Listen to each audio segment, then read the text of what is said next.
El ecranoplano clase LUN, designación oficial soviética Proyecto 903, representa uno de los vértices más deslumbrantes, ambiciosos, audaces y estéticamente imponentes de la ingeniería militar y la física aerodinámica desarrollada por la Unión Soviética durante la fase final de la Guerra Fría. Conocido colectivamente en los círculos de inteligencia militar de la OTAN bajo el sobrecogedor apodo del monstruo del mar Caspio, denominación heredada originalmente de su predecesor de pruebas, el imponente KM. Este coloso de aleación ligera no era propiamente un avión de transporte convencional, ni un hidroavión táctico, ni tampoco un buque de superficie o un aerodeslizador de alta velocidad en el sentido tradicional. El LUN pertenecía a una categoría técnica enteramente nueva e innovadora, un vehículo de efecto suelo, Ground Effect Vehicle o ecranoplan, término derivado de la palabra rusa ekran, que se traduce literalmente como pantalla o suelo, concebido y materializado por la legendaria Oficina de Diseño Central de Hidrofoil Alexeyev en Nizhny Novgorod.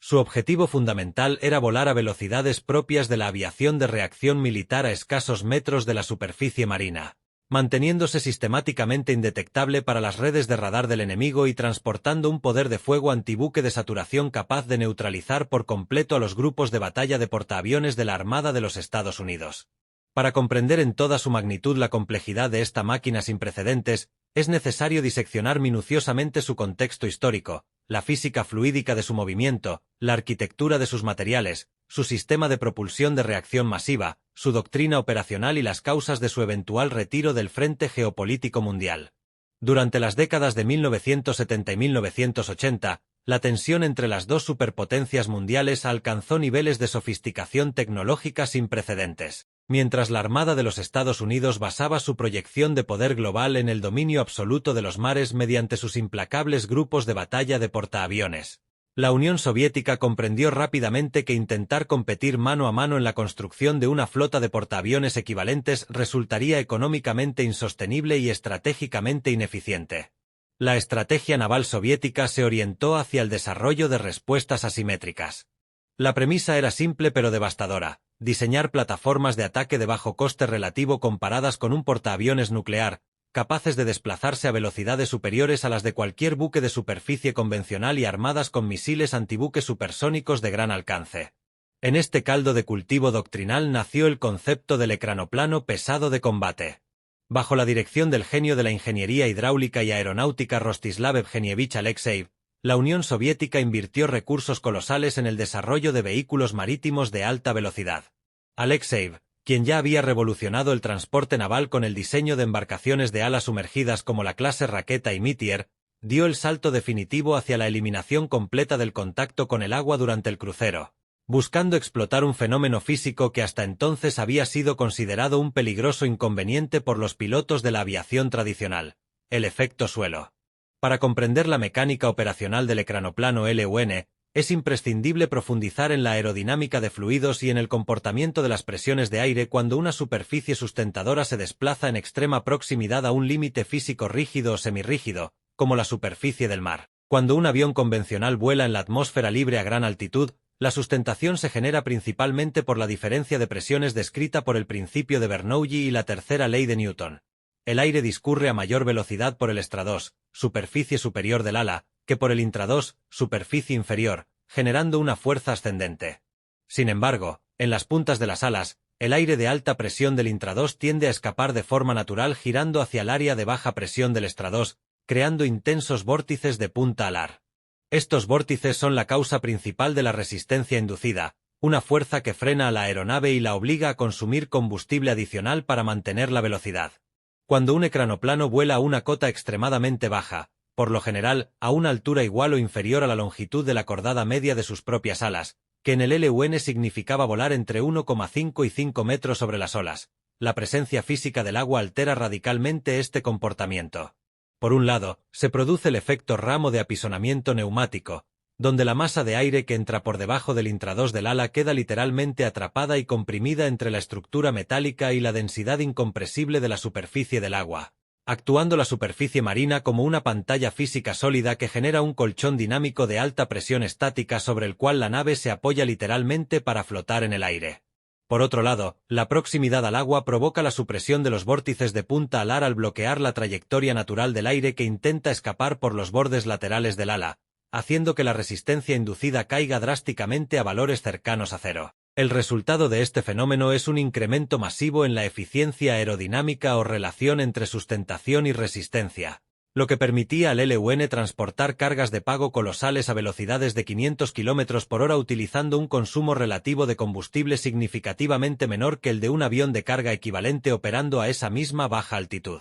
Por esta razón, las alas del LUN no necesitaban la geometría fina y estilizada propia de los planeadores o bombarderos de gran altura, sino que eran alas gruesas, de geometría trapezoidal corta, con una relación de aspecto muy baja y provistas de enormes placas terminales verticales orientadas hacia abajo en las puntas alares que funcionaban como paredes laterales suplementarias para sellar herméticamente la cámara de presión formada bajo el ala durante el vuelo. El diseño estructural del ecranoplano LUN fue un desafío titánico de la ingeniería de materiales, ya que la nave debía combinar la ligereza requerida por una aeronave de reacción con la rigidez estructural masiva que exige un buque de guerra capaz de soportar el impacto violento de olas de varios metros a altas velocidades durante las maniobras de acuatizaje y despegue. Con una longitud total de 73,8 metros, una envergadura alar de 44 metros, una altura de 19,2 metros, un peso en vacío de 286 toneladas y un peso máximo al despegue de 380 toneladas, el LUN era una superestructura sin parangón.